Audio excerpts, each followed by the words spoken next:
Bonjour tout le monde, vous écoutez le numéro 45 de la Gazette du Maine, le podcast de Stephen King France qui vous résume l'actualité de Stephen King. Je suis Émilie et je suis très heureuse de vous emmener avec moi en balade dans le Maine pour vous conter les nouvelles informations depuis le 14 septembre.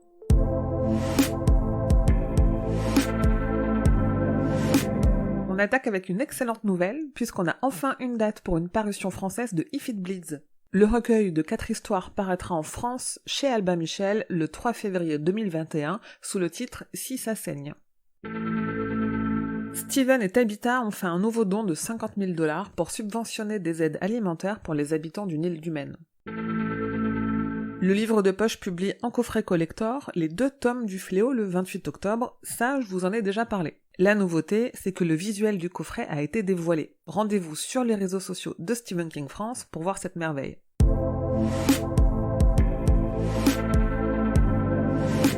Que pensez-vous d'une version du film Stand By Me, mais avec un groupe de filles ? C'est Amy Seymour qui a évoqué l'idée lors d'une interview avec Coming Soon. La réalisatrice et comédienne qu'on a vu jouer Rachel Creed dans la dernière adaptation de Cimetière a confié qu'elle aimerait porter à l'écran l'adaptation de la nouvelle Le Corps de Stephen King, mais avec un casting de préadolescentes.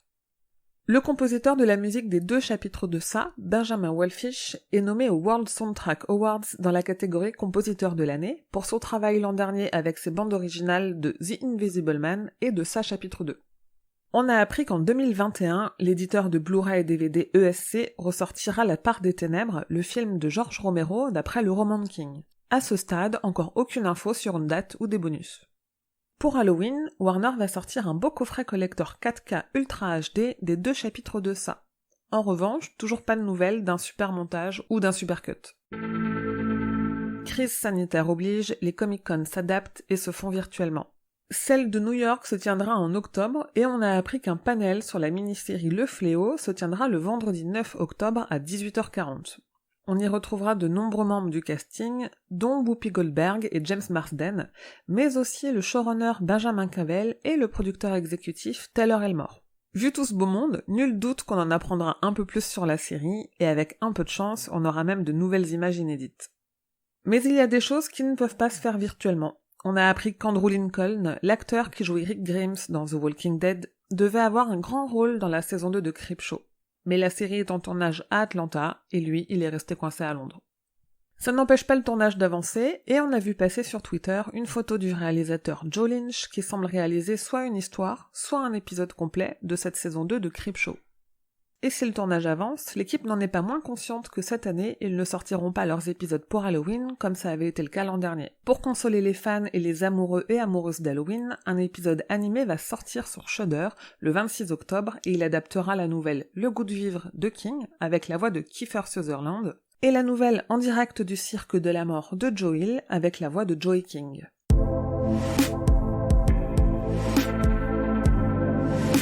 Nouvel épisode du podcast Le Roi Steven, suite et fin de notre aventure dans les Terres Perdues. Ce mois-ci, on vous parle de la 2e partie du tome 3 du cycle de la Tour Sombre.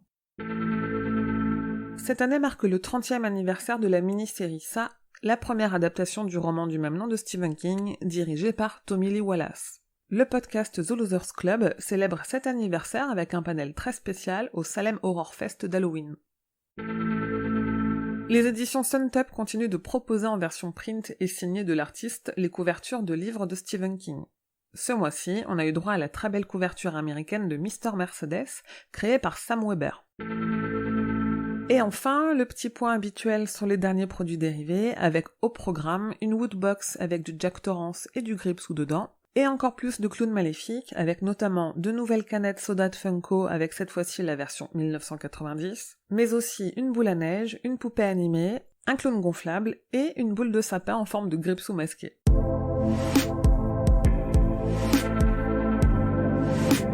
Et voilà, c'est tout pour la Gazette numéro 45, rendez-vous dans 2 semaines pour le prochain numéro. Je rappelle que si vous souhaitez soutenir l'association Stephen King France, vous pouvez donner au Tipeee avec des goodies, badges, stickers, sacs et marque-pages en contrepartie de vos dons. Vous pouvez aussi soutenir en parlant autour de vous, en notant la Gazette sur votre appli de podcast, en partageant les publications sur les réseaux sociaux, etc. Retrouvez tous les fans francophones de King sur les réseaux, Instagram, Twitter, Facebook la page et Facebook le groupe et le serveur Discord. Rendez-vous sur le site stephenkingfrance.fr dans l'article de cette gazette numéro 45 pour avoir plus de détails sur toutes les infos dont je viens de vous parler. La Gazette du Maine est un podcast du label Podcut qui vient de faire entrer dans sa grille 6 nouveaux podcasts dont je vous conseille l'écoute. Podcut en tout, c'est 25 podcasts, il y en aura forcément un qui vous plaira, alors rendez-vous sur podcut.studio pour les découvrir. Je vous dis merci et à bientôt, fidèles auditeurs et auditrices, que vos journées soient longues et vos nuits plaisantes.